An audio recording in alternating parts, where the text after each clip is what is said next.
Salah satu spot favorit saya di rumah itu adalah Megatank gue, akuarium besar yang sudah ada sejak rumah gue didirikannya kurang lebih 7 sampai 8 tahun. Jadi satu demi satu ikan dimasukkan dan dari Megatank itu juga jadi gue banyak teman, banyak saudara baru, sahabat, bak yang datang gue beli masukin. Jadi setiap ikan yang ada di situ tuh ada ceritanya lah istilahnya. Nah kemarin ada kejadian keteledoran sebetulnya, human error dari salah satu staff saya. Jadi ketika ada Baim Wong kan lagi baru hobi-hobinya tuh pelihara binatang, salah satunya ikan.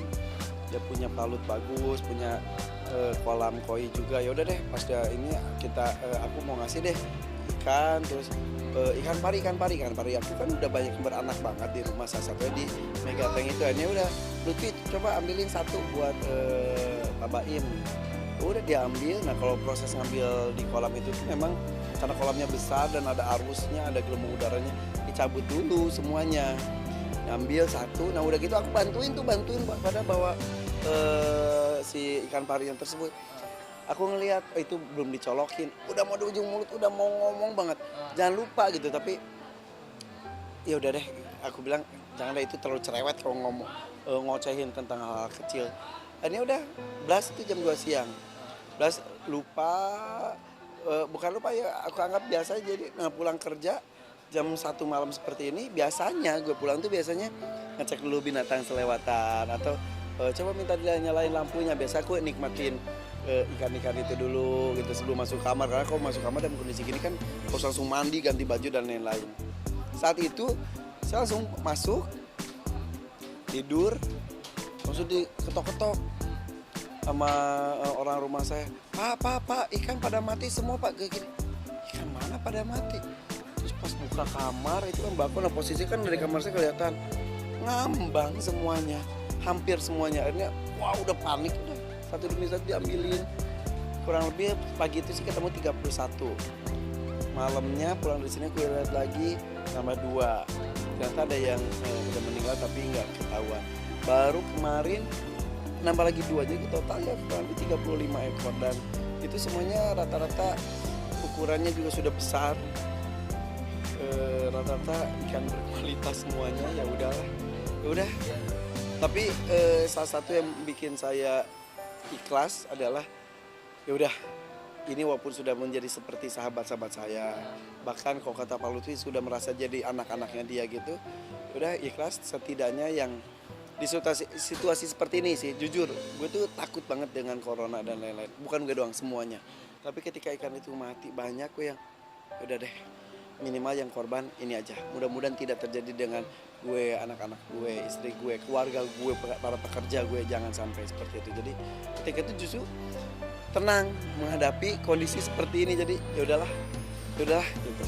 Insya Allah akan ada gantinya gitu. Katanya sisa 1 ekor ya? 1 ekor tuh ada 1 jenis peacock bass, itu dari Amerika, cuma 1 jenis yang tersisa. Yang lainnya hilang, dan beberapa yang tersisa hanya sekitar 1 ekor, 10 ekoran. Jadi ya, kurang lebih 75 sampai 80% yang hilang, yang meninggal semua. Jadi ya kalau dari materi ya udah cukup banyak, cukup besar. Tapi itu memori yang mahal itu, bukan si materinya tersebut gitu. Jadi ikan apa aja sih Kak yang udah potong dia?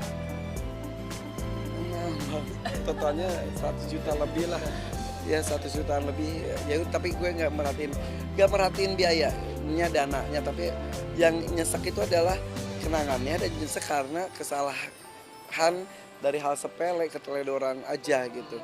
Ikan-ikannya jenis-jenisnya banyak sekali. Ada beberapa aja ikan justru hadiah dari orang itu yang lebih berat lagi. Jadi ketika itu langsung diteleponin satu-satu yang ikannya itu adalah hadiah gitu.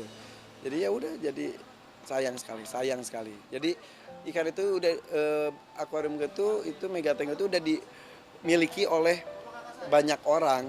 Jadi karena gue kan selalu posting, upload juga di YouTube gue. Jadi setiap ikan masuk satu demi satu, perkembangannya, pertumbuhannya, kalau ada yang sakit gimana dan lain. Jadi banyak orang merasa memiliki. Jadi ketika ini tuh responnya luar biasa. Jadi banyak yang prihatin. Sampai Habib juga nelfon loh tadi siang, Habib Ahmad Al-Misri yang sabar ya Van, orang tua saya, teman-teman saya, teman SMP yang pernah, jadi teman-teman yang pernah bertamu itu pasti selalu dibawa ke tempat itu yang sudah bertamu, apalagi mereka yang belum pernah ke rumah gue aja, yang cuma lihat di YouTube aja ikut sedih banget. Sampai sekarang banyak sekali orang-orang yang mau ngasih ikan gratis ke gue. Saya kasih arwana 5 ya, saya kasih peacock bass ya, saya kasih Dutch tiger fish ya, ini ukurannya tapi belum sebesar itu. Jadi ada beberapa yang ukurannya itu emang sulit ditemukan. Udah, jadi tugas gue sekarang membuat megatengnya secara visual lebih bagus lagi. Sebetulnya dari kemarin udah pengen merubah, tapi ikannya sudah banyak, udah gitu aja deh kata orang-orang juga. Kok udah bisa beranak pinak ya udah betah. Terus sistem pengamanannya juga diperbaiki, lebih kontrol lagi. Trauma shock bukan saya, Pak Lutfi juga shock. Tapi kan Pak Lutfi sebagai penjaga, dia rasa bersalah nggak tuh?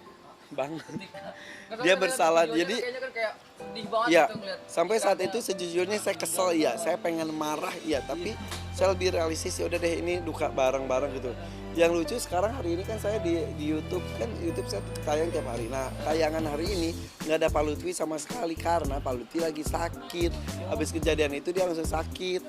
Nah, nggak ada, terus orang-orang nyangkanya gue pecat Pak Lutfi. Enggak, tayangan besok di YouTube gue Hakim akan ada Pak Lutfi lagi. Ya itu, begitu betapa mereka ikut memiliki dengan semua yang ada di rumah gue, termasuk binatang-binatangnya sampai pekerja-pekerjanya, karena ya udah bagian dari gue semua gitu. Jadi doakan mudah-mudahan ini tidak terjadi lagi. Ini pelajaran buat saya, pelajaran juga buat semua pihak tentang apapun, bahwa kesalahan kecil itu harus diperhatikan karena bisa berakibat. Kapok nggak sih? Karena kan dulu kan pernah mati juga kan ikannya gara-gara listrik mati. Iya. Jadi Sekarang kan udah bukan kapok sih ya, tapi lebih berhati-hati. Jadi kayak sekarang kalau kemarin tuh bagus masuk.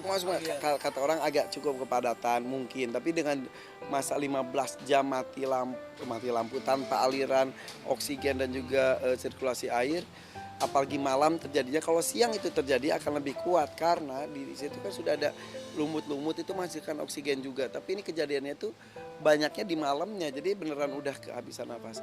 Mungkin tidak trauma, tapi gue lebih jadi sekarang agak jarang melihat megateng sementara karena tiap lihat shock, sedih, bete, udah nggak usah.